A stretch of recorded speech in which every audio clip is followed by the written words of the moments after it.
Oi pessoal, sejam muito bem-vindos a mais um vídeo da Bioarte Jardins. Meu nome é Laís Veluda, sou bióloga, paisagista, mestre em ecologia e hoje eu vou fazer um dos jardins que mais me pedem, que é um jardim totalmente tropical e de sombra.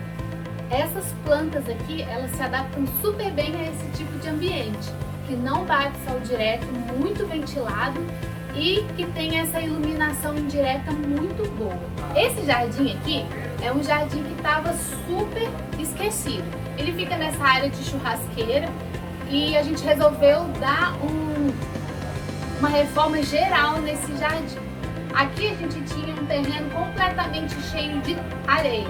Então a gente colocou bastante matéria orgânica, a gente colocou 5 sacos de substrato vegetal, que é essa terra preta, e completou com bastante adubo. Porque essa vegetação precisa de uma matéria orgânica muito intensa. Além disso, outra característica que favoreceu a escolha dessas plantas nesse local é a luminosidade e a falta de luz direta. Isso aqui é um típico jardim tropical.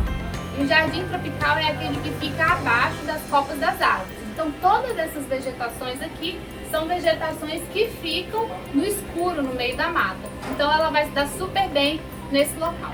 Uma coisa que a gente precisa se atentar muito quando for fazer um jardim tropical, desse que a gente vai aglomerar muitas plantas, é que precisa ter uma excelente... Vocês me desculpem porque tá tendo reforma na casa e eu tô aqui no lado da churrasqueira. Então qualquer barulho de alguma coisa caindo é porque estão reformando ali pra trás.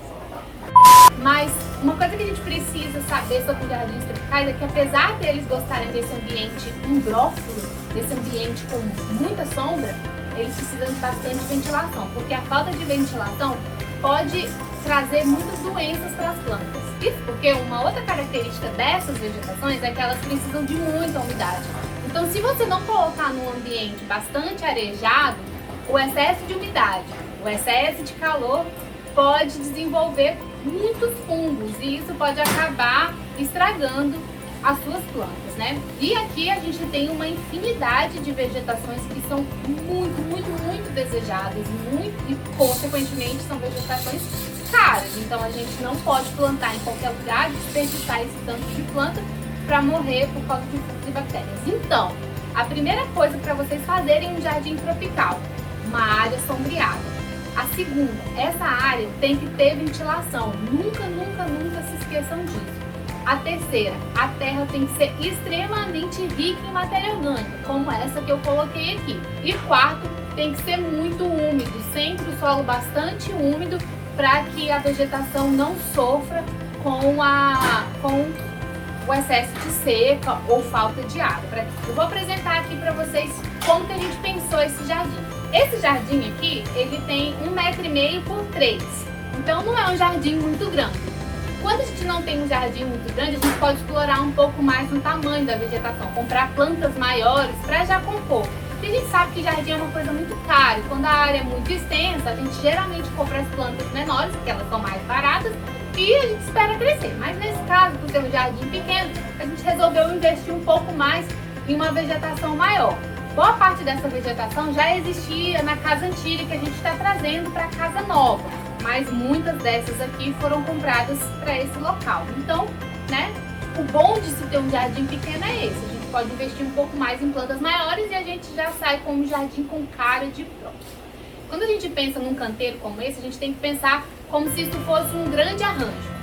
Então, a gente tem que dispor as plantas de modo que complete, mas que não fique aquela coisa espelhada. No caso de um canteiro retangular, isso é mais difícil. Em vasos redondos é mais fácil, porque vasos redondos não tem canto. Então a gente vai espalhando e a vegetação fica mais organicamente distribuída. No caso de um canteiro retangular, que é o que a maioria tem em casa, é um pouco mais complicado, porque pra gente não ficar repetindo de um lado para o outro, fica aquela coisa espelhada que fica parecendo completamente artificial. Então como que a gente faz? A gente faz um balanceamento de vegetação. Coloca um pouquinho mais de um lado de uma, um pouquinho menos do outro, para dar aquela sensação de que a vegetação nasceu ali de forma natural, sem interferência do homem.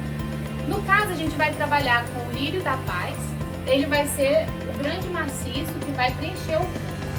A Comigo Líder pode trabalhar com o elemento vertical, porque ela já é naturalmente maior que todas as outras vegetações que a gente vai colocar. Além disso, a gente vai também plantar essa Monstera Adansoni, que ela também cresce, mas ela é uma trepadeira. Ela vai ter um movimento diferente da Comigo Ninguém Pode, da Diefenbacher, mas ela também pode ser considerada a longo prazo um movimento vertical para essa horizontalidade do jardim. Além disso, a gente vai colocar um Xanadu aqui, e ele é uma peça única e ele vai ficar no local em que vai compor e vai preencher o que restar, porque ele é uma peça única, então a gente tem que colocar ele no local bem visível, mas também não pode ficar muito perto da parte em que as pessoas vão pisar, para não perder o movimento que as pessoas vão ter aqui na churrasqueira. E para quebrar um pouco essa vegetação verde lisa e muito retilínea e muito alongada do lírio da paz, a gente vai trabalhar com marantas. Aqui a gente tem algumas tinantes, algumas calateias. Essa aqui é a calateia rosiopicta, não sei se vocês conseguem ver.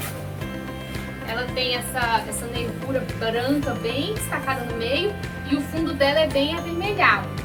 Todas as calateias que a gente vai trabalhar são assim, né? Tem esse fundo avermelhado que vai fazer o contraponto com o verde intenso do lírio, que vai ser o grande maciço. Fora isso, a gente tem a ornata, calateia ornata. Ela também tem essa coloração bem arroxeada no fundo. Aqui a gente tem a zebrinha, uma calateia zebrinha, que também vai fazer essa ligação, né, entre essa cor e essa. Vocês podem reparar que aqui é mais comprida e essas são mais arredondadas. E aqui a gente tem uma triostar, que é uma tinanter, não, que é uma stromanter, a triostar, também conhecida como maranta tricola. E aqui a gente tem uma tinanter cestosa, que é da família das marantas, é uma marantácea também, mas ela é levemente diferente. Essa aqui, eu não descobri o nome científico dela, a gente achou no viveiro aqui em Natal e a gente trouxe. Aqui na região ela chama de corpo sanguíneo. Eu ainda não achei o nome dela, mas assim que eu achar, eu vou colocar.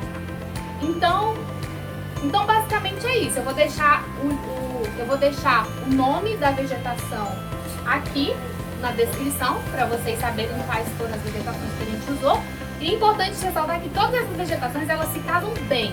A exigência hídrica delas é muito parecida, então elas vão ficar bem nesse canteiro. Nenhuma precisa de mais ou menos água. A quantidade de água vai ser ideal para todas aqui, então elas vão se dar bem. E uma outra dica também quando você for fazer o seu jardim tropical é: sempre posicione a vegetação antes de plantar. Você posiciona, vê como fica e depois você planta. Assim você tem a possibilidade de poder mudar e não ter o trabalhão de ter que desplantar tudo de novo.